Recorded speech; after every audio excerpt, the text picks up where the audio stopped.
Alors, nous allons essayer d'apprendre à déterminer le degré d'hyperstatisme d'un mécanisme. Mais pour ça, nous allons commencer par définir ce qu'est l'hyperstatisme.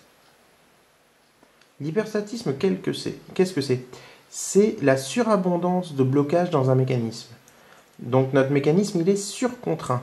Le degré d'hyperstatisme, ça définit donc soit le nombre de degrés de liberté que l'on doit ajouter, DDL degré de liberté, d'accord, pour garantir un montage et un fonctionnement sans contrainte du mécanisme, soit le nombre d'inconnus statiques qu'on ne pourra pas déterminer par le PFS. Finalement, ça représente la même chose, c'est juste deux visions différentes. Ici, une vision cinématique de la chose, ici, une vision statique de la chose.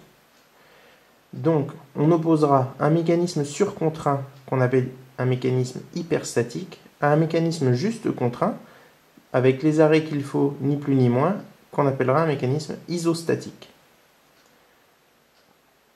Alors, on va pouvoir prendre un exemple simple d'une coulisse de scie à onglet. Donc j'en ai une ici.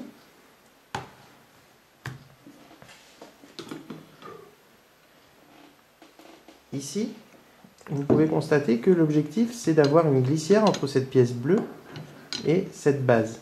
Et cette pièce va pouvoir coulisser. Vous voyez, ça frotte légèrement, c'est assez difficile. Ça vient notamment de l'hyperstatisme. Pourquoi je dis que c'est hyperstatique ? Parce que vous voyez, pour réaliser cette glissière, cette liaison glissière entre la pièce bleue et ce qu'on va appeler le bâti ici, d'accord, mon bâti, j'ai 4 pivots glissants, 2 d'un côté, 2 de l'autre. Or ici, on voit bien que par exemple, je pourrais très bien supprimer ce pivot glissant, mon mécanisme resterait une glissière. Donc, j'ai plus de blocage qu'il n'en faut. D'accord ? Mon mécanisme ici est tout simplement surcontraint. D'où la difficulté à bouger, mais ça c'est ce que nous allons voir plus tard.